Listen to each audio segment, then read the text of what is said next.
নমস্কাৰ মই এই ভিডিঅ'টো বনাইছোঁ তেওঁলোকলৈ যিসকলে গণিত বহুত টান বিষয়বস্তু বুলি ভাবি থাকে।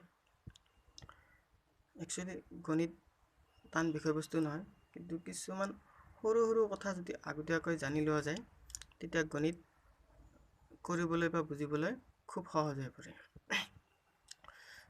যেনেকৈ ইংৰাজী শিকাৰ কাৰণে আমি প্ৰথমতে ABCD শিকিছিলোঁ, ঠিক তেনেকৈ গণিত কৰিবলৈ 1, 2 শিকাৰ পিছতে ইংৰাজীৰ যেনেকৈ গ্ৰামাৰখিনি আমি শিকিলোঁ, ঠিক তেনেকৈ গণিতৰো কিছুমান সৰু সুৰা গ্ৰামাৰৰ দৰে বস্তু থাকে, যিবিলাক বস্তু আমি আগতীয়াকৈ জানি ল'লে গণিত কৰিবলৈ বহুত সহজ হৈ পৰে। অংক 10টা, এই 10টা অংকৰে আমি যিমান সংখ্যা লিখিব লাগে সেইবিলাক সংখ্যা আমি লিখোঁ। এয়াই হ'ল অংক আৰু সংখ্যাৰ পাৰ্থক্য। আমি যদি 5টা কলম লিখোঁ, 5 ইয়াত এটা অংক, মানে 5টা, মানে এটা অংক বিশিষ্ট এটা অংক। 21টা মাৰ্বল, 21 দুটা অংক বিশিষ্ট এটা সংখ্যা। এবছৰত 365 দিন, 365 এটা 3টা অংক বিশিষ্ট সংখ্যা। 1ৰ পৰা 9লৈ মুঠ 9টা এটা অংক বিশিষ্ট সংখ্যা আছে। 10ৰ পৰা 99লৈ মুঠ 90টা দুটা অংক বিশিষ্ট সংখ্যা আছে। 100ৰ পৰা 999লৈ মুঠ 900টা 3টা অংক বিশিষ্ট সংখ্যা আছে। এনেকৈ 4টা অংক বিশিষ্ট, 5টা অংক বিশিষ্ট, 6টা অংক বিশিষ্ট বিভিন্ন সংখ্যা আমি পাওঁ। এটা অংক বিশিষ্টৰ আটাইতকৈ সৰু হ'ল 1, আটাইতকৈ ডাঙৰ হ'ল 9।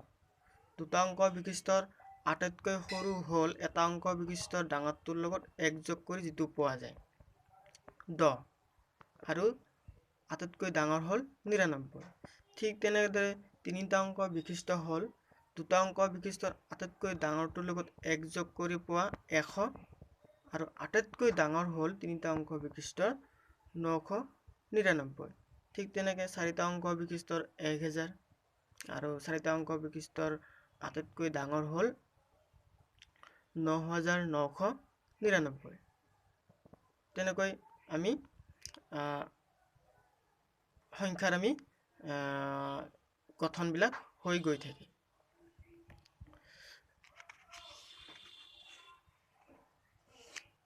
এই সংখ্যাবোৰৰ কিছুমান ভাগ আছে। ধৰক স্বাভাৱিক সংখ্যা। স্বাভাৱিক সংখ্যা হ'ল 1, 2, 3, 4, 5, 6 এনেকৈ 1 যোগ 1 যোগ 1 যোগ 1 যোগ যোগ কৰি গৈ থাকিলে যিমান পোৱা যায় সেইবিলাক হ'ল স্বাভাৱিক সংখ্যা। পূৰ্ণ সংখ্যা, শূন্য আৰু স্বাভাৱিক সংখ্যাখিনি একেলগে পূৰ্ণ সংখ্যা বুলি কয়। আমাৰ বহুতে ভয় খাই থাকে natural number, whole number, integer, তাৰপিছত ৰেচনেল নাম্বাৰ, ইৰেচনেল নাম্বাৰ, স্বাভাৱিক সংখ্যা, পূৰ্ণ সংখ্যা, অখণ্ড সংখ্যা, পৰিমেয়, অপৰিমেয়, বাস্তৱ, পাজলত পৰে কোনটো হ'ব কোনটো নহ'ব। একদম সাধাৰণ কথা, স্বাভাৱিক সংখ্যা 1ত আৰম্ভ হৈছে, আটাইতকৈ সৰু স্বাভাৱিক সংখ্যা 1। পূৰ্ণ সংখ্যা 0ত আৰম্ভ হৈছে, আটাইতকৈ সৰু পূৰ্ণ সংখ্যা হ'ল 0। ঠিক তেনেকৈ অখণ্ড সংখ্যা, সংখ্যা ৰেখাত চালে আমি সহজে বুজিব পাৰোঁ। 0 মাজত আছে,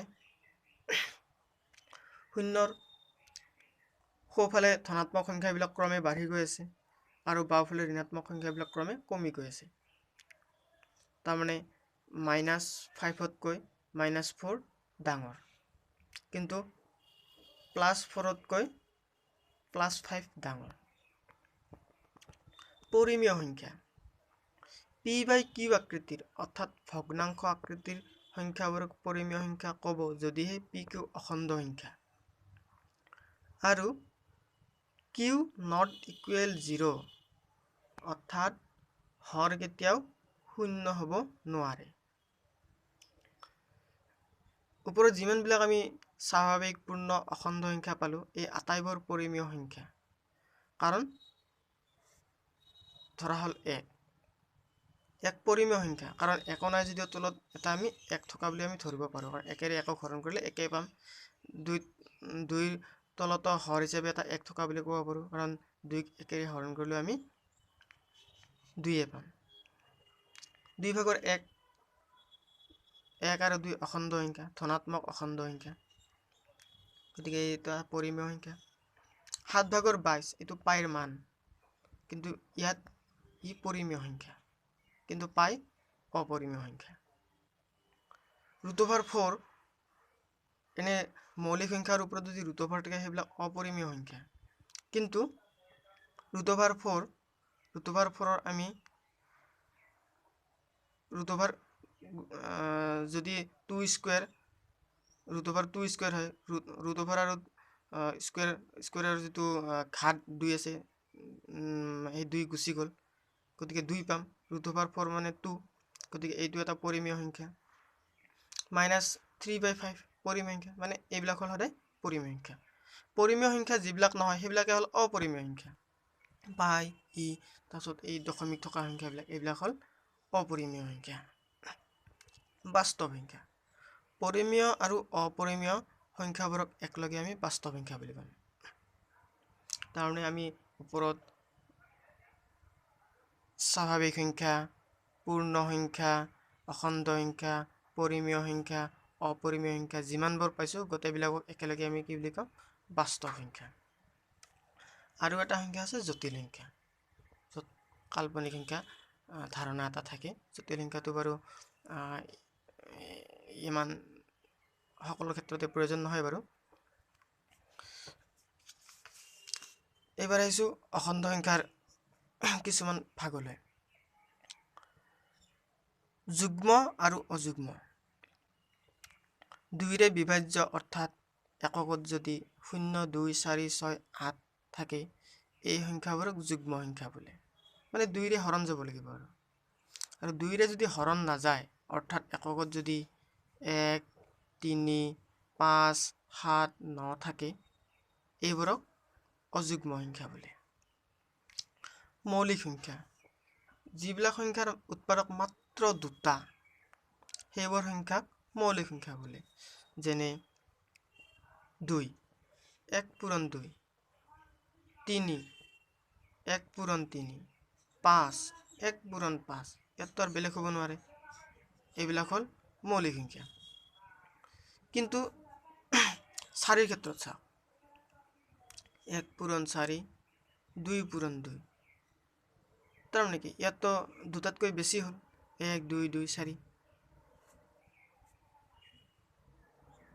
15, 1 পূৰণ 15, 3 পূৰণ 5, এইবিলাক হ'ল যৌগিক সংখ্যা। বহুতে আকৌ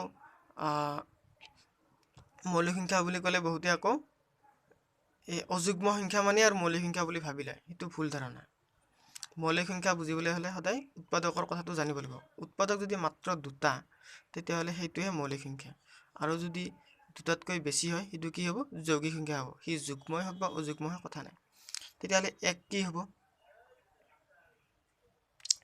1 2টা পূৰণ কৰিলেও 1, 1 যিমানবাৰ পূৰণ কৰিলেও 1, গতিকে 1 যৌগিকো নহয়, মৌলিকো নহয়।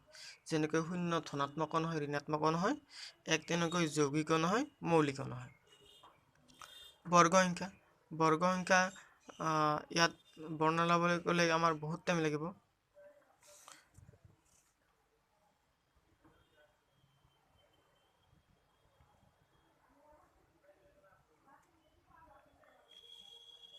এইবিলাক হ'ল বৰ্গ সংখ্যা। ভগ্নাংশৰ অকণমান ধাৰণা দি লৈছোঁ।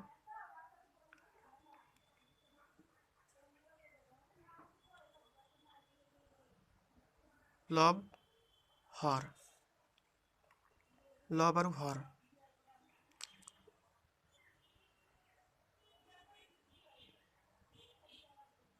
প্ৰকৃত ভগ্নাংশ হ'ব যদি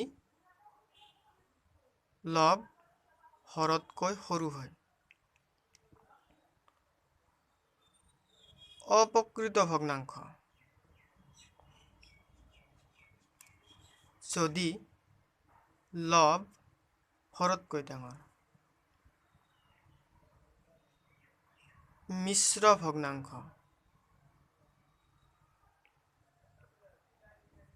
মিশ্ৰ ভগ্নাংশ হ'ব যদি এটা অখণ্ড সংখ্যা আৰু এটা প্ৰকৃত ভগ্নাংশ একেলগে থাকে, অৰ্থাৎ 5 যোগ 2/1 বা -3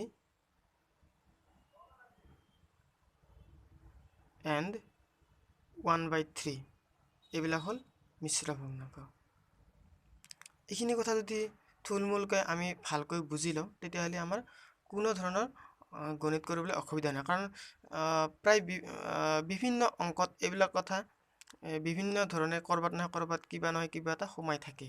গতিকে আমি এইবিলাক কথা যদি অকণমান থুলমূলকৈ আমি জানিবলৈ চেষ্টা কৰোঁ নিজে, তেতিয়া অন্ততঃ আমাৰ গণিতবিলাক কৰিবলৈ কি হ'ব, আমাৰ সহজ হ'ব। মই আজি এইখিনিয়ে আপোনালোকৰ আগলৈ আগবঢ়ালোঁ। ধন্যবাদ।